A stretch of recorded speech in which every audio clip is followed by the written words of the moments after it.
వెనుజులాలో ఉండే చమురు మీద కన్నేసిన అమెరికా దానికి అడ్డుగా ఉన్నారు అని వెనుజులా అధ్యక్షుడు నికోలస్ మదురోను వాళ్ళ భార్య గారిని డైరెక్ట్ దేశంలో సైనిక ఆపరేషన్ చేసి వాళ్ళ బెడ్రూమ్లో వాళ్ళు నిద్రపోతూ ఉంటే ఎత్తుకొని అమెరికాకి తీసుకెళ్ళిపోయారు. తర్వాత వెనుజులాలో ఉన్న చమురు అంతా మాదే, వేరే వాళ్ళు ఎంటర్ కాకూడదు, వెనుజులాకు సంబంధం లేదు, ఏ చమురు కంపెనీ కూడా వెనుజులాతో చర్చలు కూడా జరపకూడదు, అమెరికాతోనే చర్చలు జరపాలి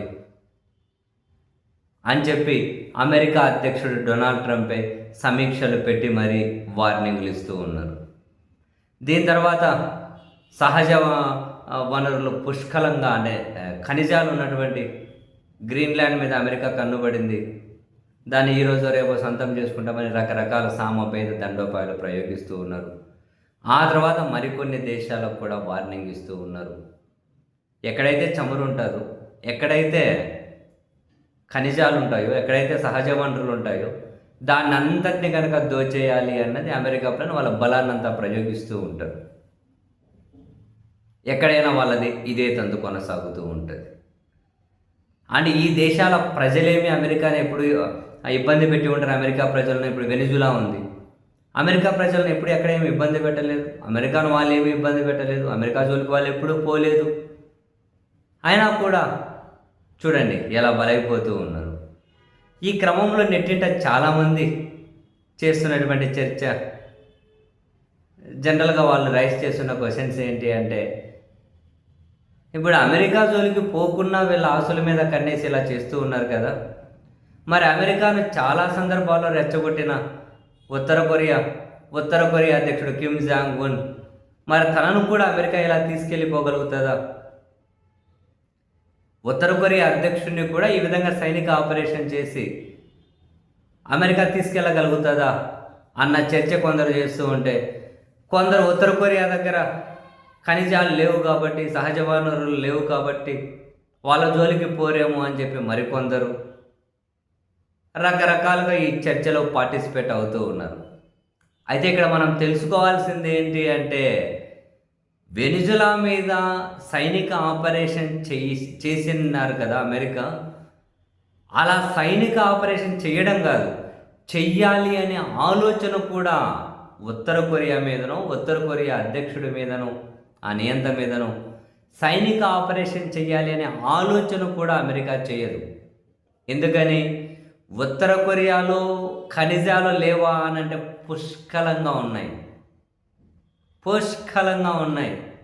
ఉత్తర కొరియా అంతా ఖనిజాలతోనే నిండిపోయి ఉంటుంది. ఇప్పుడు మ్యాగ్నసైట్ ప్రపంచంలోనే హైయెస్ట్ రిజర్వ్స్ ఉన్న దేశం ఉత్తర కొరియానే. మామూలుగా రష్యా అంటారు, రష్యాతో సమానంగా ఉంది అంటారు, లేకుంటే రష్యా కంటే ఎక్కువే ఉంది ఉత్తర కొరియాలో అనే అంచనా. మ్యాగ్నసైట్ 6 బిలియన్ టన్నులు ఉండొచ్చు అని. అండ్ ప్రపంచంలో చాలా ప్యూర్ కోల్ ఉన్నది ఉత్తర కొరియాలోనే. ప్యూర్ హార్డ్ కోల్ దగ్గర 5 బిలియన్ టన్నులు ఉంటుంది అని. ప్రపంచంలో కోల్ ఎక్స్పోర్ట్ ఉత్తర కొరియానే ఎక్కువ.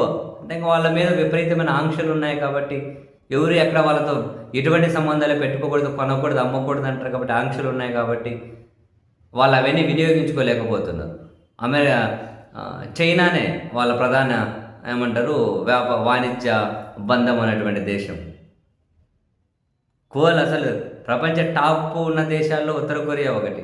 ఐరన్ అసలు మీరు కొట్టండి, ఏషియాలో అతిపెద్ద ఐరన్ మైన్ ఎక్కడ ఉంది అని ఉత్తర కొరియాలోనే ఉంటుంది. అతిపెద్ద ఐరన్ మైన్ కూడా 5 బిలియన్ టన్నుల ఐరన్ నిల్వలు ఉంటాయి ఉత్తర కొరియాలోని. దాదాపు 200 ఖనిజాలు ఉంటాయి. అంతెందుకండి, ఉత్తర కొరియాలో దాదాపు 2000 టన్నుల అన్మైన్డ్ గోల్డ్ ఉంటుంది. అన్మైన్డ్ గోల్డ్ అయితే 2000 టన్నుల వరకు ఉంటుందని. అసలు దక్షిణ కొరియా వేసినటువంటి అధికారిక లెక్కల ప్రకారం, ఎందుకంటే వాళ్ళిద్దరు ఒకప్పుడు కలిసి ఉండేవాళ్ళు కదా, దక్షిణ కొరియా వాళ్ళ అఫీషియల్ లెక్కలే ఉత్తర కొరియాలో కనీసం $10 ట్రిలియన్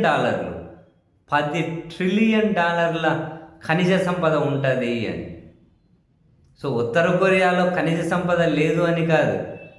అమెరికా ప్రపంచ దేశాలు, ఈ పాశ్చాత్య దేశాలు వీళ్ళందరూ విపరీతమైన ఆంక్షలు పెట్టి పెట్టి వాళ్ళు టెక్నాలజీ అప్డేట్ కానివ్వకుండా చేసి, అక్కడ పెట్రోల్ పెట్టనీయకుండా చేసి, అదంతా వెలికి తీసి అవకాశం లేకుండా చేసి, వాళ్ళు ఎవరితోనో వ్యాపారం చేయకుండా చేసి ముప్పు తిప్పలు పెడుతూ ఉన్నారు. కాబట్టి ఇవన్నీ బయటకు రావడం లేదు. సో చాలా చాలా ఖనిజ సంపద ఉంది ఉత్తర కొరియాలో. మరి అమెరికా ధైర్యం చేయగలదా అంటే కలలో కూడా అసంభవం. ఎందుకని? హైలీ మిలిటరైజ్డ్ దేశం అది. ప్రపంచంలో లార్జెస్ట్ ఆర్మీలలో ఉత్తర కొరియా ఆర్మీ కూడా. అఫీషియల్ క్యాలిక్యులేషన్సే 1.3 మిలియన్ యాక్టివ్ సైనికులు ఉంటారు. 1.3 మిలియన్ యాక్టివ్ సైనికులు ఉంటారు. వాళ్ళ వాళ్ళ బార్డర్స్ హైలీ గార్డెడ్, అవి హైలీ గార్డెడ్. మళ్ళీ వాళ్ళ బార్డర్ చైనాతో కూడా పంచుకొని ఉంటుంది. ఆలోచన కూడా అమెరికా చేయలేదు. అట్లా ఆలోచన చేయమని చెప్పండి. ఇమ్మీడియట్గా అమెరికా మిత్ర దేశాలైన దక్షిణ కొరియా, జపాన్ మీద విరుచుకుపడుతుంది ఉత్తర కొరియా. ఎందుకంటే వాళ్ళ దగ్గర బ్రహ్మాండమైన బాలిస్టిక్ క్షిపణులు ఉన్నాయి, 100కు పైగా న్యూక్లియర్ బాంబులు ఉన్నాయి. సైబర్ వార్కేఫ్లో కూడా వాళ్ళు బ్రహ్మాండంగా ఇన్ఫ్లుయెన్స్ చేయగలుగుతారు. బ్రహ్మాండంగా శక్తి సామర్థ్యాలు ఉన్నవాళ్ళు. హైలీ ఇంటెలిజెన్స్ ఉంటుంది, హైలీ సెక్యూర్డ్. అంత ఈజీ కాదు. ఈ సందర్భంగా మనం గుర్తు తెచ్చుకోవాలి, 2010లో 1950 నుంచి 53 వరకు జరిగినటువంటి కొరియా యుద్ధం తర్వాత అతిపెద్ద ఘర్షణ ఆ రెండు దేశాల మధ్య 2010లో జరిగింది. ఎందుకు అనుకున్నారు? ఉత్తర కొరియా, దక్షిణ కొరియా మధ్య ఏమంటారు, ఒక ఐలాండ్ ఉంటుంది. బట్ దక్షిణ కొరియా నియంత్రణలోనే ఉంటుంది. అప్పుడు ఐక్యరాజ్యసమితి ఒక లైన్ గీసి దాన్ని దక్షిణ కొరియాకు ఇచ్చింది వాళ్ళ నియంత్రణలోకి. బట్ ఆ లైన్ ఉత్తర కొరియా గుర్తించడం లేదు, అది వేరే విషయం. బట్ ఆ ఐలాండ్ మాత్రం దక్షిణ కొరియా ఆధీనంలోనే ఉంటుంది. 2010లో మామూలుగా ఫైర్ డ్రిల్ నిర్వహించుకుంటూ ఉంటాయి కదా దేశాలు ఎప్పుడైనా మామూలుగానే. అట్లా దక్షిణ కొరియా ఆ ఐలాండ్లో ఫైర్ డ్రిల్ నిర్వహించే ప్రయత్నం నిర్వహించారు. ముందు నుంచి ఉత్తర కొరియా చెబుతూనే ఉంది, అది మా టెరిటరీలోని వాటర్ మీద జరిగే ఫైర్గానే మేము భావిస్తాం. ఆ యునైటెడ్ నేషన్ గీసిన లైన్ మేము గుర్తించడం లేదు. సో మీరు ఈ ఐలాండ్లోకి వచ్చి చేయడం కరెక్ట్ కానే కాదు, మీరు చేయకండి అని చెప్పారు. చేస్తే మీరు పరిణామాలు ఎదుర్కొంటారని చెప్పారు. అయినా దక్షిణ కొరియా వాళ్ళు ఏమంటారు, ఈ ఫైర్ చేసిండేది సౌత్ వైపు జలాల్లోనే చేశారు. నార్త్ వైపు అట్లా ఎక్కువ పెట్టగానే ఎక్కువ పెట్టలే, మామూలు ఫైర్ డ్రిల్ కూడా చేశారు. వాళ్ళు ఎప్పుడైతే ఆ ఫైర్ డ్రిల్ చేశారో అదే రోజే ఎక్కడైతే ఫైర్ డ్రిల్ ఏ ఐలాండ్లో చేశారో ఐలాండ్ మీద నార్త్ కొరియా విరుచుకుపడింది. మామూలుగా కాదు. ఆ నార్త్ కొరియా విరుచుకుపడితే 70-80% మొత్తం ఐలాండ్ల అడవులు, భూములు తగలబడిపోయినాయి. పెద్ద పెద్ద బిల్డింగ్లు 10-12 బూడిద అయిపోయినాయి. వాళ్ళు మేము ముందే చెప్పాం, మమ్మల్ని రెచ్చగొట్టినట్లు అవుతుంది, ఆ ఐలాండ్లో జరపకండి మీరు డ్రిల్ అని. వినలేదని చెప్పి. సరే మళ్ళీ దక్షిణ కొరియా ఏమో కొన్ని లాంచ్ చేసే ప్రయత్నం చేసినా అవి విఫలమయ్యాయి. తర్వాత సరే ప్రపంచ దేశాలు దక్షిణ కొరియాకు మద్దతు, ఉత్తర కొరియాకు మద్దతు, వద్దు కూల్ అన్నారు. ఉత్తర కొరియా క్లియర్ కట్గా చెప్పింది, మమ్మల్ని రెచ్చగొట్టారు, మేము వద్దని చెప్పినాం, అందుకే ప్రతీకారం తీర్చుకున్నాం. సో ఇక్కడితో మేమేం వాళ్ళ మీద పోలే, వద్దని చెప్పినాం, వినలే, ప్రతీకారం తీర్చుకున్నాం. అంతే, సింగిల్ లైన్ స్టేట్మెంట్. అట్లా ఉంటుంది వాళ్ళతోటి. ఉత్తర కొరియా అధ్యక్షుని ఎత్తుకెళ్ళి ఇదేం పాకిస్తాన్లోకి వచ్చి ఒసామా బిన్ లాడెన్ చంపిపోవడము, వెనిజులాకి వెళ్ళి ఏదో ఆ అధ్యక్షుని ఎత్తుకెళ్ళిపోవడం, అంత ఆ సాదాసీతగా అంత ఆషామాషికి ఏమీ వీళ్ళ వ్యవహారం ఉండదు. అటువంటి ఆలోచన కూడా ఇంపాసిబుల్. అది జరిగితే ఇంకా నెక్స్ట్ జరిగేది వరల్డ్ వారే. అక్కడికి వచ్చి ఎత్తుకెళ్తే ఇదేమి అది నియంత్రణ కంప్లీట్గా కిమ్ ఫ్యామిలీ వాళ్ళ రెజ్యూమే కదా నార్త్ కొరియా అంటే. సో వాళ్ళని టచ్ చేస్తే మొత్తం దేశాన్ని టచ్ చేసినట్లే.